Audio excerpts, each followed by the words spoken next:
Il est dans le déni de ses sentiments. La personne à laquelle tu penses là maintenant, elle est clairement dans le déni. On parle de distance, on parle de silence, de vous, de votre lien. Ose demander, ça te sera accordé. Il est tellement dans le déni de ce qu'il ressent qu'il s'est tourné vers une tierce énergie, une tierce personne, quelque chose, quelqu'un. Une personne qui... Il sait que cette personne n'est pas faite pour elle. Il sait que ça ne pourra pas continuer, qu'il n'y aura pas d'engagement possible. Mais étant dans le déni de ce qu'il ressent, de ses émotions, mais aussi de ses sentiments, ton autre prend des décisions les unes derrière les autres qui sont à l'encontre de ses réels sentiments.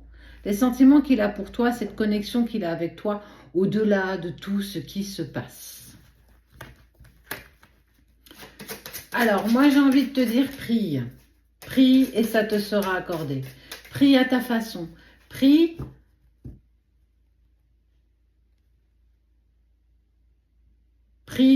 Prie simplement.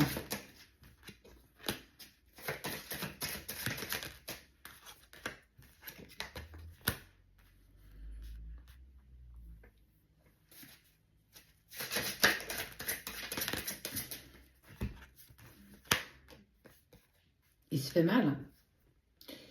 Punaise, il sait qu'il n'est pas...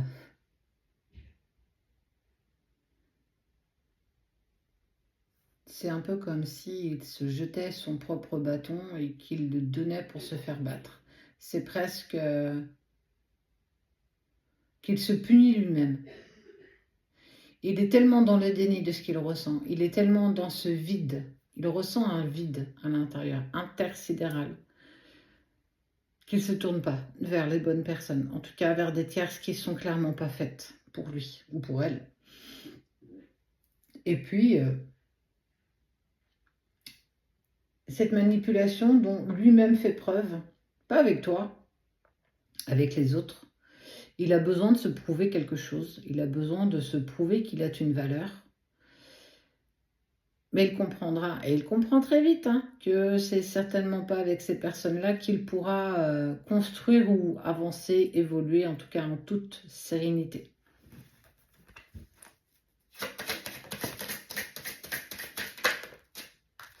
Et là, il y a une prise de conscience. Il y a une prise... Alpha, c'est lui, il y a une prise de conscience de sa culpabilité.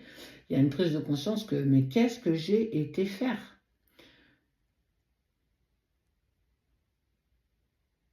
Il a essayé de couper le lien avec toi. Il a essayé de faire tout ce qui était en son pouvoir pour te garder loin de lui, au-delà de cette distance, au-delà de son silence. Il a presque voulu s'arracher le cœur. Tellement tout ce qu'il fait est en totale désharmonie entre je le pense, je le dis, je le fais. Je pense à toi, je rêve de toi, je dis totalement l'inverse et je fais totalement encore autre chose.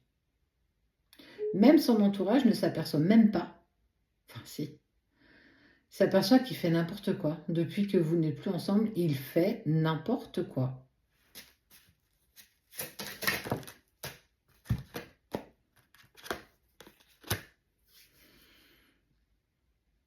Un jour arrivera le pardon, un jour arrivera son mea culpa.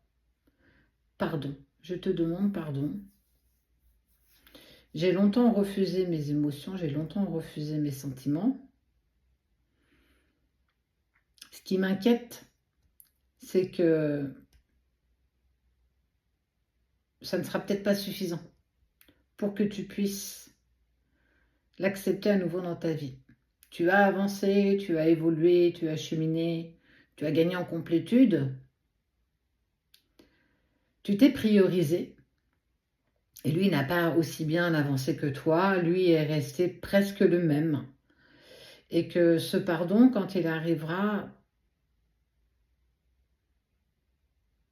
tu vas vraiment ressentir que ce sera presque trop tard. Tu aurais dû le faire avant ton pardon. Tu aurais dû lancer ton drapeau blanc bien avant. Sauf qu'il n'a pas conscience. Il est toujours dans le déni. Il te repousse au maximum au jour d'aujourd'hui. Il n'a pas encore ce déclic, il l'a pas, c'est pas encore arrivé. Alors pourquoi c'est pas arrivé? Parce que sans doute tu l'as pas encore toi non plus. Tu n'es pas dans ta totale complétude et qu'il te reste encore des choses à voir, des choses à travailler, des clés à trouver.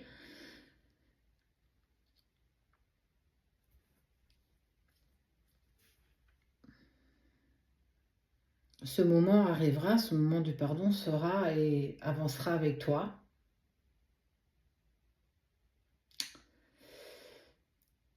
Fais preuve de patience, pas d'attente. Fais preuve de patience.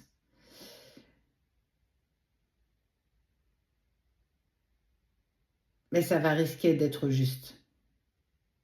Ça va risquer d'être juste. Il va prendre conscience des choses, mais peut-être clairement un peu trop tard.